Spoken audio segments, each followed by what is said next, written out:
Seorang perempuan janda melaporkan kehamilan tanpa tahu siapa ayah dari anaknya. Awalnya masyarakat menganggap ini skandal biasa. Namun setelah dilakukan pengobatan alternatif oleh paranormal setempat, perempuan itu mengaku sering didatangi sosok menyerupai almarhum suaminya pada malam hari. Masyarakat sekitar meyakini bahwa perempuan tersebut telah digoda dan ditiduri oleh sosok genderuwo. Assalamualaikum warahmatullahi wabarakatuh. Halo teman-teman semuanya, gimana kabarnya? Saya doain teman-teman semuanya yang lagi nonton video ini dalam keadaan sehat, dalam keadaan baik-baik aja, nggak kurang sesuatu hal apapun. Kita ketemu lagi di edisi Bedah Misteri. Edisi Bedah Misteri kali ini, saya akan membahas lengkap teman-teman tentang dua sosok hantu yang fenomenal juga di Indonesia tentunya. Yang pertama akan saya bahas itu tentang hantu genderuwo. Mungkin teman-teman udah sering dengar atau bahkan mungkin teman-teman ada yang pernah melihat sosok genderuwo itu. Boleh juga kalian share ya di kolom komentar nanti pengalamannya, di mana kalian ada yang pernah ngelihat sosok hantu. Nah, yang kedua yang akan saya bahas itu adalah sosok Banaspati. Atau mungkin yang lebih gampangnya teman-teman tahu itu, mungkin teman-teman tahu namanya ya, tapi nggak tahu seperti apa atau bahkan tahu bentuknya, nggak tahu namanya. Banaspati itu seperti bola api teman-teman, ya, yang dia itu terbang. Dia ngelilingi suatu rumah atau terbang dari satu lokasi ke lokasi yang lain gitu kan ya, dengan ngebentuk bola api yang berkobar gitu, yang menyala.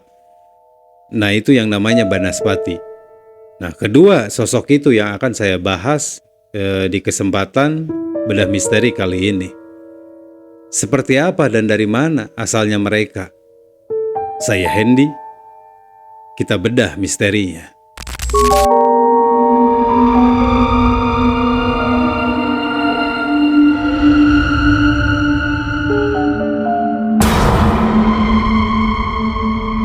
Bisa kita bayangkan teman-teman, malam yang pekat di perbatasan desa dan hutan, ketika suara-suara aneh mulai terdengar, helaan napas berat, geraman yang samar, dan aroma busuk yang menusuk. Di mana seseorang merasa diikuti, padahal dia sedang berjalan sendiri. Itulah saat kehadiran genderuwo yang diyakini sedang mengintai. Sosok raksasa berbulu lebat, berkulit legam, bermata merah menyala. Makhluk ini bukan sekedar dongeng. Ia adalah bagian dari cerita mistis Jawa yang bertahan ratusan tahun dan bahkan masih disebut-sebut hingga hari ini. Sekarang kita akan membahas asal-usulnya sosok genderuwo ini. Dalam kepercayaan masyarakat Jawa, genderuwo adalah salah satu makhluk lelembut dari jenis jin atau makhluk gaib yang mendiami tempat-tempat sunyi dan angker. Istilah genderuwo berasal dari kata Jawa. Tepatnya itu Jawa kuno ya teman-teman. Asal katanya itu ganda ruwo, yang berarti sosok tinggi, besar, dan liar. Wujud genderuwo digambarkan sebagai makhluk tinggi besar, berbulu hitam pekat, bermata merah membara, dan memiliki bau amis dan hanyir yang menyengat. Konon ia tinggal di tempat-tempat lembab dan gelap seperti pohon-pohon beringin tua, sumur kering, batu besar, atau rumah yang sudah lama kosong, nggak berpenghuni. Nah, menurut mitos teman-teman, genderuwo adalah roh dari manusia jahat yang mati dalam keadaan tidak tenang, atau entitas jin yang memiliki menetap di alam manusia untuk menebar gangguan dan godaan. Genderuwo bukan sekedar makhluk penampak. Ia dikenal aktif menggoda manusia, khususnya wanita, terutama wanita atau perempuan yang hidup sendiri. Dalam cerita-cerita rakyat, genderuwo sering menyerupai manusia, bahkan kadang-kadang menyerupai suami dari korban untuk menipu secara halus. Ada salah satu kisah teman-teman di Jawa Tengah tentang seorang janda yang mengandung tanpa tahu siapa ayah dari anaknya. Warga percaya ia telah didekati oleh sosok genderuwo dalam wujud arwah suaminya. Makhluk ini juga dikabarkan mampu berkomunikasi secara gaib, berbisik di telinga, membuat suara-suara ketukan pintu, atau melempar batu ke atap rumah di malam hari. Dan jika marah teman-teman, genderuwo bisa menyebabkan penyakit aneh, kesurupan, atau mimpi buruk yang terus-menerus berulang. Namun, tidak semua genderuwo itu jahat. Dalam cerita lain, ada pula sosok genderuwo ini menjaga tempat-tempat tertentu dan tidak mengganggu selama manusia tidak melanggar batasnya. Nah, cerita tentang genderuwo tidak hanya beredar dari mulut ke mulut teman-teman, tapi juga pernah diangkat oleh sejumlah media lokal dan nasional, baik dalam bentuk berita, liputan dokumenter, hingga program televisi mistis. Berikut ada beberapa kisah nyata yang terekam oleh publik seputar tentang sosok genderuwo ini. Yang pertama itu ada janda hamil, diduga karena jin atau karena genderuwo, di daerah Wonogiri, Jawa Tengah. Seorang perempuan janda melaporkan kehamilan tanpa tahu siapa ayah dari anaknya. Awalnya masyarakat menganggap ini skandal biasa. Namun setelah dilakukan pengobatan alternatif oleh paranormal setempat, perempuan itu mengaku sering didatangi sosok menyerupai almarhum suaminya pada malam hari. Masyarakat sekitar meyakini bahwa perempuan tersebut telah digoda dan ditiduri oleh sosok genderuwo. Yang kedua, ada juga berita pada tahun 2017 teman-teman, di mana sejumlah pendaki Gunung Merapi melaporkan pengalaman mistis saat bermalam di pos bayangan 3. Mereka melihat sosok bayangan besar berbulu hitam berdiri diam di dalam kabut. Sosok itu tidak mendekat, namun sorot matanya yang merah menyala membuat mereka panik dan bergegas untuk turun. Penduduk setempat atau penduduk lokal meyakini sosok itu adalah genderuwo, penjaga kawasan gunung, dan kejadian ini menambah daftar panjang pengalaman supranatural di jalur pendakian. Yang ketiga, teman-teman, pada tahun 2018, di daerah Kulon Progo, daerah istimewa Yogyakarta, sebuah keluarga mengalami gangguan gaib. Anak mereka, yaitu anak perempuan berusia 8 tahun, tiba-tiba mengalami kesurupan dan menyebut nama Rodo. Dan itu disebutkan berulang kali teman-teman. Nama yang tidak dikenal oleh keluarganya. Mereka semua bingung, Rodo itu siapa? Sementara anaknya terus-terusan mengucapkan nama itu, mengucapkan kalimat itu. Warga sekitar menduga bahwa rumah yang baru dibangun keluarga tersebut berada di jalur makhluk halus, dan kemungkinan besar telah mengusik genderuwo penghuni lama yang lebih dulu berada di sana. Setelah ritual ruatan dan pembacaan doa dilakukan oleh sesepuh desa, gangguan tersebut perlahan menghilang. Kemudian yang keempat teman-teman, ada tepatnya ini acara televisi ya, di Trans 7 pada tahun 2020. Acaranya itu Mister Tukul Jalan-Jalan. Mungkin teman-teman ingat dengan acara itu. Dalam salah satu episodenya di Trans 7 itu, tim penelusuran mengunjungi sebuah rumah kosong di Wonosobo yang dikenal angker dan beraroma busuk. Menurut warga, tempat itu sudah lama tidak dihuni karena setiap penyewa sebelumnya akan selalu mengalami mimpi buruk, mendengar suara gaduh di tengah malam, bahkan kejadian kerasukan. Dari berbagai laporan media tersebut, tampak jelas bahwa kepercayaan terhadap genderuwo tidak hanya eksis dalam budaya, tapi juga masuk dalam ranah pemberitaan nyata. Mereka yang mengalaminya langsung menyebut kejadian itu sebagai tidak masuk akal. Namun, tetap sulit dijelaskan secara logika. Yang menjadi menarik adalah genderuwo sering muncul bukan di lokasi sakral seperti kuburan, tapi justru di tempat tinggal manusia, seolah mengaburkan batas antara dunia gaib dan dunia nyata. Sekarang kita berbicara tentang sudut pandang dari sosok genderuwo ini dari berbagai arah ya teman-teman. Nah, genderuwo ini bukan hanya kisah horor, tapi bagian dari struktur spiritual dan budaya Jawa yang sangat simbolis.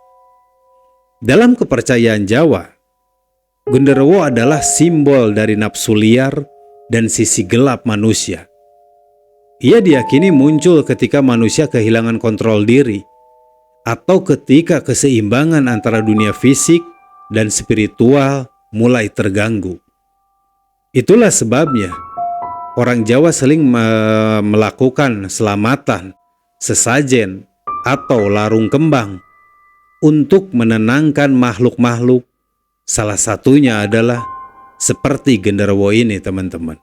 Ada juga beberapa pakar yang berpendapat bahwa kepercayaan terhadap genderuwo mungkin berasal dari halusinasi hipnagogik atau halusinasi paralis tidur, atau bisa juga itu gangguan psikis akibat stres dan kesepian. Nah, dari situ akhirnya menghasilkan gambaran atau vision di mana dia melihat sosok yang besar, mendengar suara-suara, dan merasakan perasaan diawasi yang sering muncul dalam kondisi tidur atau setengah sadar, dan diinterpretasikan sebagai makhluk gaib oleh masyarakat tradisional. Sekarang kita berbicara dari sudut pandang populer dan media, teman-teman, tentang sosok genderuwo ini. Di mana sosok genderuwo juga masuk ke dalam budaya populer Indonesia. Ia sering muncul dalam film-film horor, di sinetron, dan novel-novel mistis.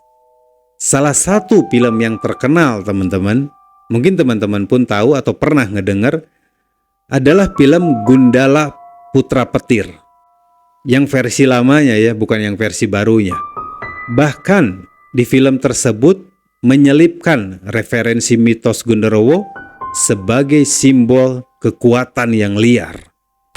Sekarang kita akan berbicara tentang ritual, larangan, ataupun cara kita menghindari sosok genderuwo ini, teman-teman.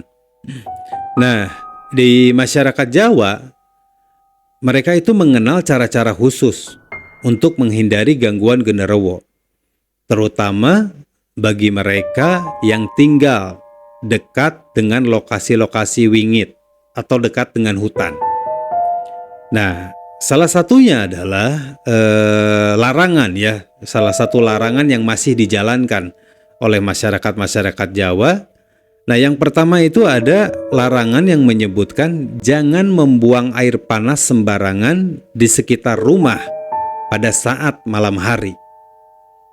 Karena kalau kita ngebuang air panas di sekitar rumah kita pada malam hari, mau itu ke halaman kita gitu kan, atau misalkan ke area belakang rumah kita gitu kan, Nah, masyarakat Jawa meyakini itu bisa menyiram makhluk halus seperti genderuwo. Jadi yang kita nggak lihat, kita siram air panas gitu kan ya, taunya di situ itu ada tinggal sosok genderuwo. Di mana gitu kan sosok itu bisa bereaksi, dia bisa marah atau bisa seperti apa, walau alam ya teman-teman.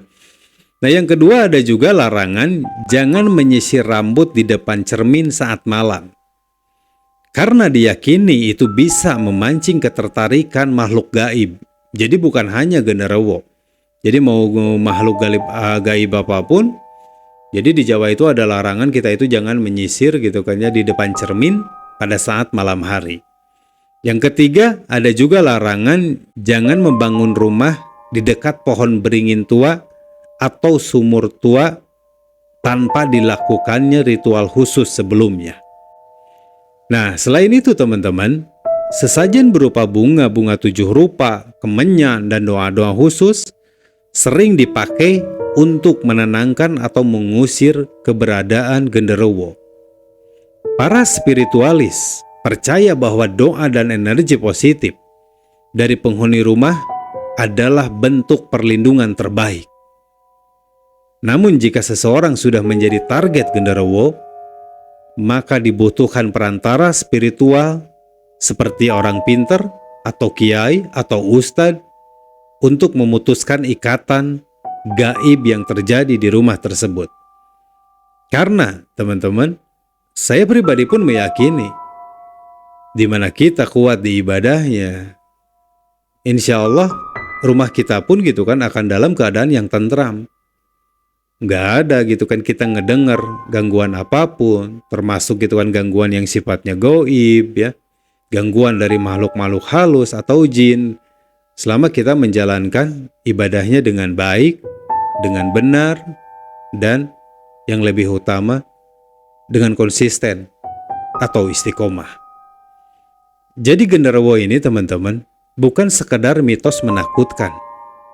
Ia adalah bagian dari warisan budaya Indonesia yang mencerminkan cara masyarakat menghadapi hal-hal yang tidak terlihat.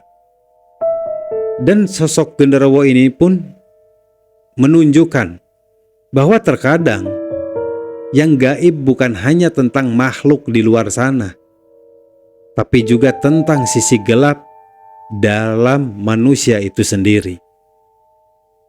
Karena dalam hening malam dan rimbun pohon beringin, mungkin ada mata merah yang sedang memperhatikan kalian. Oke teman-teman, kita masuk ke sosok yang kedua, yaitu sosok Banaspati. Bisa kalian ngebayangin sedang berjalan sendirian di jalan ya yang gelap, yang kurang pencahayaan lampu, di mana kalian hanya ditemani bunyi jangkrik dan suara angin malam. Dan tiba-tiba dari kejauhan kalian ngelihat nyala api merah membara. Dan itu bukan dari obor, bukan dari rumah terbakar, melainkan api itu menyala di atas langit, berputar, atau seolah-olah bahkan mengelilingi kalian, di mana dia semakin terbang rendah, melayang, mendekat tanpa suara. Itulah teman-teman yang dikenal sebagai Banaspati. Sosok gaib dari mitologi Jawa yang digambarkan sebagai api hidup, melayang di udara dan bisa mengikuti seseorang diam-diam. Hingga akhirnya Banaspati itu akan membawa bencana. Makhluk ini tak hanya muncul dalam cerita rakyat, tapi juga sempat diliput oleh berbagai media lokal, termasuk dalam tayangan dokumenter, berita paranormal, hingga konten investigasi spiritual. Dalam kepercayaan masyarakat Jawa, Banaspati kadang disebut Banas Patiraja. Itu adalah makhluk gaib berwujud api yang sering menghuni hutan, gunung, area perkuburan, atau lahan kosong. Nah, nama Banaspati berasal dari kata bana yang berarti kekuatan atau api. Sementara pati itu bisa diartikan kematian. Dalam mitosnya, Banaspati dipercaya sebagai roh manusia jahat atau ilmu hitam yang gagal dikendalikan. Kemudian berubah menjadi makhluk berbentuk api yang menebar teror. Banaspati disebut-sebut bisa dikendalikan oleh dukun atau penganut ilmu hitam tertentu untuk melukai musuhnya, atau untuk ngebikin celaka orang, bahkan sampai menyakiti seseorang hingga orang tersebut meninggal. Fenomena Banaspati tidak hanya hidup dalam cerita rakyat, tapi juga pernah diliput oleh media lokal ketika kehadirannya dianggap menyebabkan suatu kejadian yang nyata. Yang pertama, teman-teman, pada tahun 2018, di sebuah desa di Kabupaten Pekalongan, warga melaporkan melihat bola api sebesar kepala melayang di atas pohon mangga tua. Warga mengaku mendengar suara desis saat bola api muncul, lalu menghilang begitu saja ke arah sungai. Nah, praktisi supranatural dari yang berasal dari warga lokal ya teman-teman, yang sempat diwawancarai menyebut bahwa itu adalah Banaspati yang sedang berpindah tempat. Nah, yang kedua, ada juga liputan teman-teman yang menyoroti peristiwa di daerah Blora, Jawa Tengah, di mana beberapa rumah terbakar secara misterius tanpa sumber api yang jelas. Dan setelah diselidiki, saksi mata mengaku melihat nyala api aneh melayang dari atas bukit, lalu kemudian mengarah ke arah rumah warga. Warga percaya bahwa mereka tengah diserang Banaspati karena tanah tempat pembangunan rumah dulunya bekas tempat bertapa seorang dukun sakti. Hingga akhirnya dilakukan ritual massal untuk menutup jalur gaib di desa tersebut, teman-teman. Yang ketiga, ada juga pemberitaan sebuah video viral menunjukkan nyala api merah yang tampak bergerak sendiri di kebun tebu pada malam hari. Direkam oleh warga di daerah Kediri, Jawa Timur. Netizen menyebut itu adalah Banaspati karena gerakannya tidak seperti api biasa dan tidak membakar apapun yang ada di sekitarnya. Nah, kemudian tim paranormal yang diundang ke lokasi tersebut menyebutkan bahwa aura sangat panas dan agresif terasa di lokasi kejadian tersebut, teman-teman. Banaspati ini memunculkan berbagai pandangan, teman-teman, baik dari kalangan spiritual, ilmuwan, maupun psikolog. Kita sekarang berbicara pandangan spiritual dari beberapa dukun ya, atau praktisi supranatural. Beberapa dukun dan ahli spiritual percaya Banaspati adalah hasil dari ilmu pelet yang gagal atau ilmu santet tingkat tinggi. Bahkan bisa disebut juga entitas arwah gentayangan yang terikat dendam yang kuat. Mereka menyebut bahwa makhluk ini bisa dikendalikan jika seseorang memiliki Aji Banaspati Raja. Itu nama ilmunya, teman-teman. Ya. Nama ilmu yang bisa mengendalikan Banaspati, itulah namanya, yaitu Ajian Banaspati Raja. Ini adalah ilmu hitam tingkat tinggi yang memungkinkan seseorang memanggil atau memanfaatkan roh api itu. Kedua, kita akan berbicara tentang pandangan psikologis, di mana seorang psikolog seperti Dr. Seno Widodo dalam wawancaranya dengan Kompasiana pada tahun 2021 menyebut bahwa Banaspati bisa jadi manifestasi ketakutan kolektif dalam masyarakat desa yang menghadapi kondisi sosial penuh tekanan, konflik tanah warisan, atau trauma masa lalu. Apa yang mereka lihat bisa saja bentuk halusinasi massal, ditambah dengan kekuatan sugesti dari cerita leluhur. Yang ketiga, kita akan berbicara pandangan secara ilmiah tentang Banaspati ini, teman-teman. Dari sudut pandang ilmiah, beberapa peneliti mengaitkan kemunculan bola api dengan fenomena plasma statis, gas fosfin dari pembusukan organik di tanah atau di rawa atau di daerah makam, atau istilahnya itu disebut dengan will o' the wisp, atau fenomena alamiah serupa yang tercatat di banyak budaya di berbagai negara.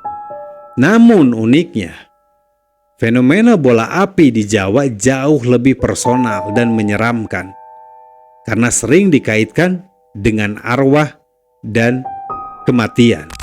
Banaspati apapun bentuk aslinya ya teman-teman, ini telah menjadi bagian dari cerita panjang dunia mistis di Indonesia. Banaspati bukan hanya digambarkan sebagai makhluk, tetapi simbol dari energi jahat yang dibiarkan tumbuh liar, entah karena balas dendam, ilmu yang salah, atau tempat yang merusak atau dirusak manusia tanpa izin. Dalam budaya Jawa, kita selalu diajarkan bumi itu hidup. Setiap tempat punya penunggunya.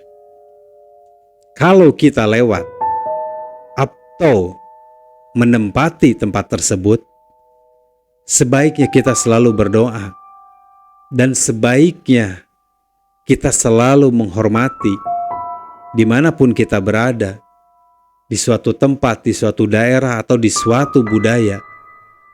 Ada baiknya kita saling menghormati dan menjaga kerukunan sesama.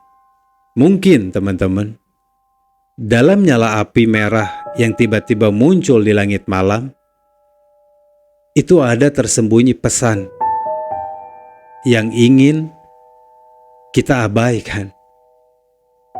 Di mana pesan itu? Mungkin seperti ini. Jangan bermain-main dengan hal yang tidak kita tahu atau kita pahami, karena bisa jadi kita sedang membangunkan sesuatu yang seharusnya tidak dibangunkan.